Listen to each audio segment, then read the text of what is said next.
Sir ఆ తెలంగాణలో పోటీ పెట్టి ఇన్ని డైలాగులు ఆంధ్ర రాష్ట్రానికి వ్యతిరేకంగా కొట్టిన ఇన్ని డైలాగులకు ఆయన పడిన ఓట్లేదో తెలుసా?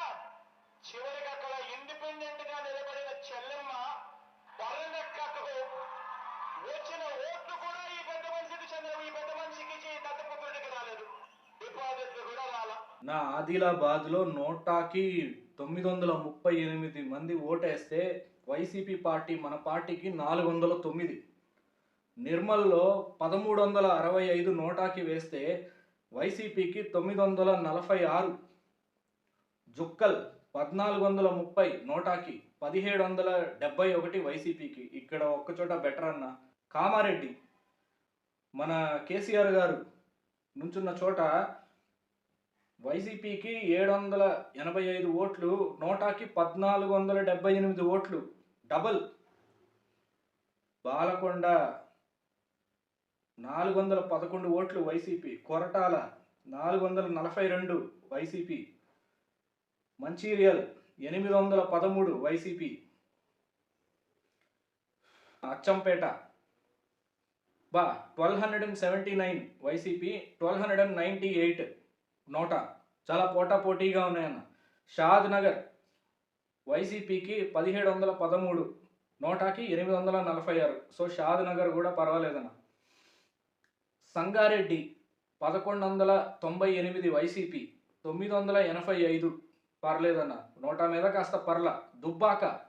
దుబ్బాకలో వైసీపీకి 612, నోటా ఏమో 1519 అన్న. చాలా చోట్ల నోటానే బెటర్ అన్న. 2014లో కొన్ని చోట్ల నోటాతో చాలా టఫ్ ఫైట్ ఇచ్చింది వైసీపీ పార్టీ. అన్న నీకు ఎవరు స్క్రిప్ట్ ఇస్తున్నారో అర్థం కావట్లేదన్న. పరువు తీసి పడేస్తున్నారు, మామూలుగా కాదు. నువ్వు మంచోడివి, ఆ నమ్మకంతోనే నీకు ఓట్లేసాం. ఇప్పుడు ఐటీలో వర్క్ చేసుకుంటూ, బెంగళూరులో చెన్నైలో వర్క్ చేసుకుంటూ ఓటేసే టైంకి టికెట్ ఎంత రేట్ అయినా సరే ఆంధ్రాకు వచ్చి మరీ ఓటు వేసినందుకు ఇలాంటి తుక్లక్ స్క్రిప్ట్లా నీకు ఇస్తుంది. ఇప్పుడు మన అపోజిషన్ వాళ్ళ మీద మనం నోరు జారుతున్నప్పుడు డేటా కరెక్టా కాదా ఒకసారి చూసుకోవాలి కదన్నా. 2014లో వైసీపీ నోటాతో పోటీ పడిందన్న. నోటాకి వచ్చిన ఓట్లు కూడా కొన్ని చోట్ల రాలేదు వైసీపీకి. అంటే డ్యామ్ షూర్ ఈ పార్టీకి ఓటు వేయకూడదు, నేను వేస్తే నోటాకైనా వేస్తా కానీ వైసీపీకి మాత్రం వేయకూడదు అన్నట్టుగా వేసారన్న 2014లో తెలంగాణలో.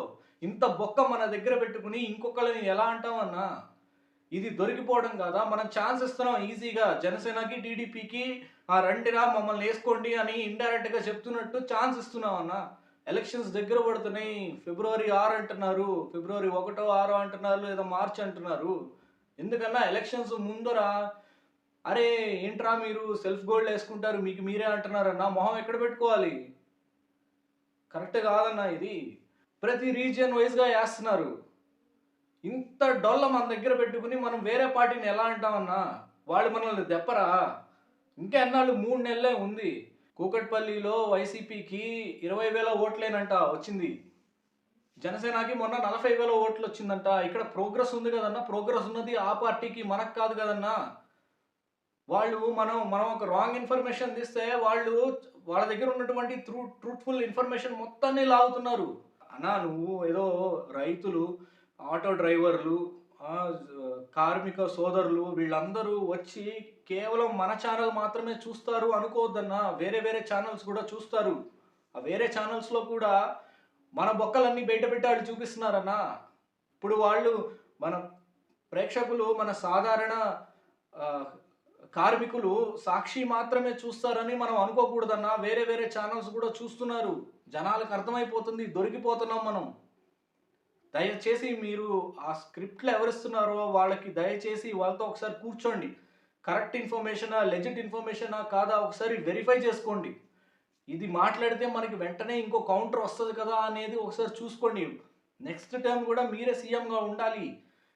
ఆ ఉద్దేశంతోనే నేను చెప్తున్నాను. ఇప్పుడు మన రాష్ట్రానికి రాజధాని లేదు, పర్వాలేదు తీసిపడేయండి.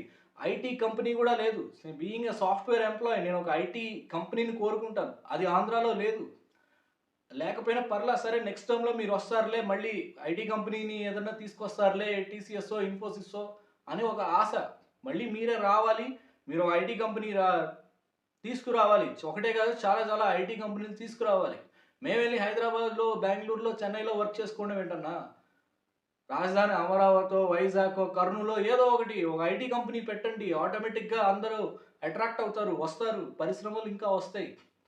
సో మీ 5 ఇయర్ టర్మ్లో మీరు వెల్ఫేర్కి ప్రాధాన్యత ఇచ్చారు. సో నెక్స్ట్ టర్మ్లో మీరు రెండింటిని బ్యాలెన్స్ చేయండి అన్న ప్లీజ్. ఇలాంటి మాటలు వద్దన్న ప్లీజ్. అస్తమానం విసిగిపోయాం. జనాలు కూడా ప్యాకేజ్ స్టారు, మ్యారేజ్ స్టార్ అని కొత్త పెట్టారు. ఇప్పుడు మన పార్టీని వాళ్ళు ఉల్లిగడ్డ అంటున్నారన్న. ఉల్లిగడ్డ పార్టీ అంటున్నారు. తల ఎక్కడ పెట్టుకోవాలో అర్థం కావట్లేదు. సో దయచేసి ప్లీజ్, నోటాకి మనం 2014లో పోటీ పడ్డామన్న ఆధారాలతో సహా బయట పెడుతున్నారు.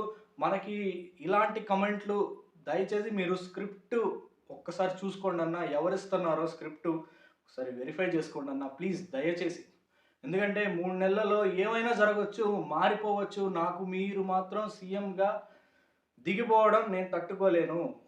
ప్లీజ్ దయచేసి మీరే మీ చేతులతో మీరే ఐటీ కంపెనీలని ఆంధ్రప్రదేశ్కి ఎక్కడో ఒక చోట, కర్నూలులో కానీ, వైజాగ్లో కానీ, అమరావతిలో కానీ, లేదా ఎక్కడైనా సరే మీరు మాత్రమే తెప్పించాలి.